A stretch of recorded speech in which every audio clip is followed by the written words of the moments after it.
Good morning बच्चों। आज हम पढ़ेंगे काव्य खंड का पाठ 5 कृपाराम खिड़िया। कृपाराम खिड़िया शाखा के चारण थे। इनके पिता का नाम जगराम जी था, जो खराड़ी गांव वर्तमान में पाली जिले में है, वहाँ के निवासी थे। सीकर नरेश देवी सिंह एवं उनके पुत्र राव राजा लक्ष्मण सिंह ने इनकी कवि प्रतिभा व विद्वता से प्रभावित होकर इन्हें क्रमशः महाराजपुरा व लक्ष्मणपुरा गांव की जागीर प्रदान कर दी थी। कृपाराम खिड़िया का रचना काल है संवत 1864 के आसपास माना गया है। इनकी रचनाओं में राजियारा सोरठा काव्यांश के अंदर और चालक नेसी नाटक तथा एक अलंकार ग्रंथ के नाम गिनाए जाते हैं। इनमें से राजियारा सोरठा ही वर्तमान में उपलब्ध है। राजियारा सोरठा ग्रंथ कवि ने अपने सेवक राजा राम राजिया को संबोधित करके लिखा था। राजा राम राजिया कवि का विश्वास पात्र व सेवाभावी सेवक था। राजा राम निसंतान था, इसलिए वह बहुत उदास रहता था। मरणोपरांत कोई भी उसका नाम लेवा भी नहीं बचेगा। तब कवि ने उसे आश्वस्त किया, दिलासा दिलाया कि वह अपनी कविता के द्वारा उसे अमर बना देंगे, कि सारी दुनिया उसका नाम याद रखेगी। तब कवि ने राजिया को संबोधित करके नीति के सोरठे रचने शुरू कर दिए। राजियारा सोरठा में लगभग 140 सोरठे मिलते हैं। राजियारा सोरठा राजस्थानी भाषा में संबोधन नीति काव्य की प्रथम रचना मानी जाती है।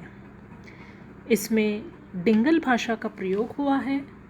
सोरठा छंद विद्यमान है। वेण सगाई मुख्य अलंकार है और इनकी सहजता, सरलता, सरसता, प्रसाद गुणयुक्तता के कारण ही राजियारा सोरठा लोक समाज में बहुत ही प्रसिद्ध है।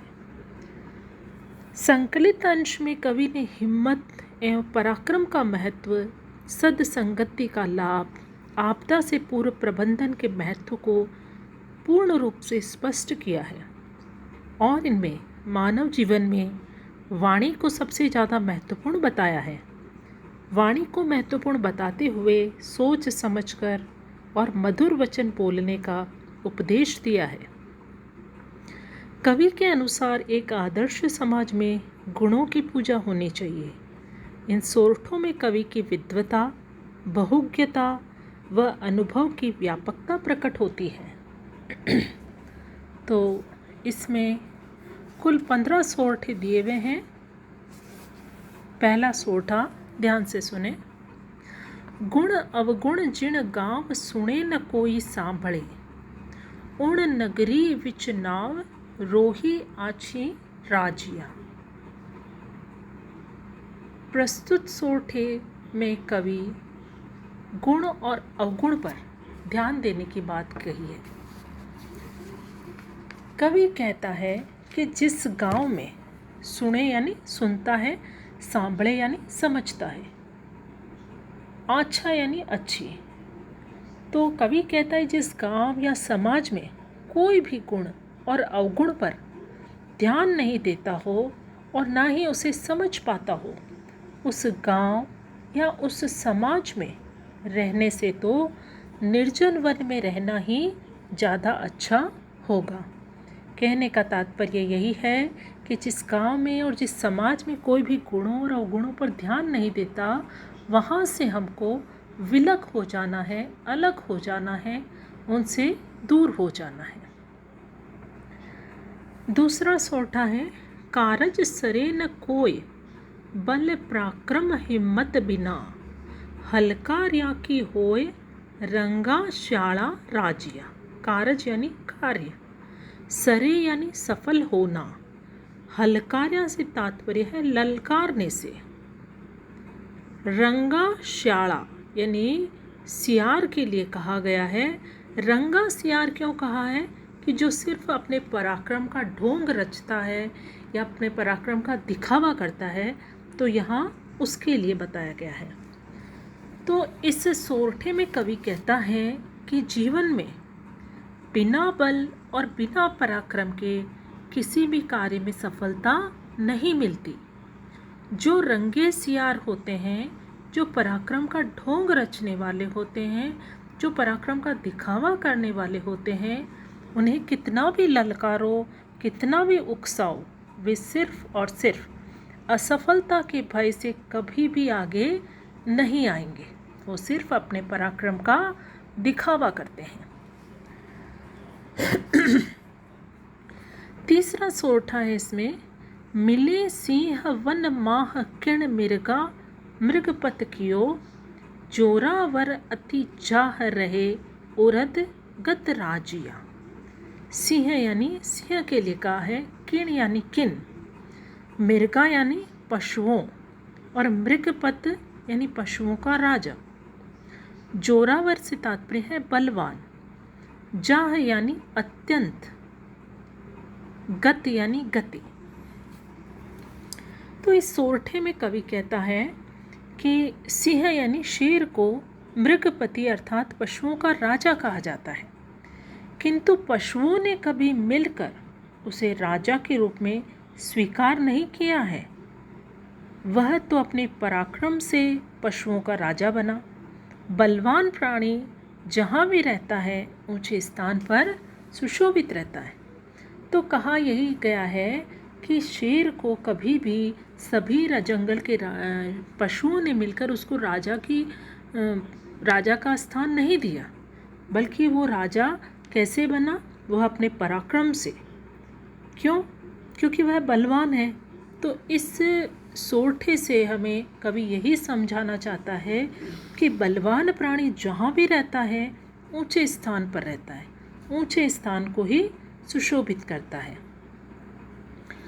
चौथा सोरठा है, आछा जुद अणपार धार खगा सन्मुख धसे, भोगे हुए भरतार रसा जिके नर राजिया। आछा यानी अच्छा, जुद यानी युद्ध, खगा यानी तलवार, भरतार राजा और स्वामी के लिए कहा गया है। रसा से तात्पर्य पृथ्वी। तो प्रस्तुत सोरठे में कहा गया है कि युद्ध में भाग लेना बहुत अच्छा है, गौरव की बात है।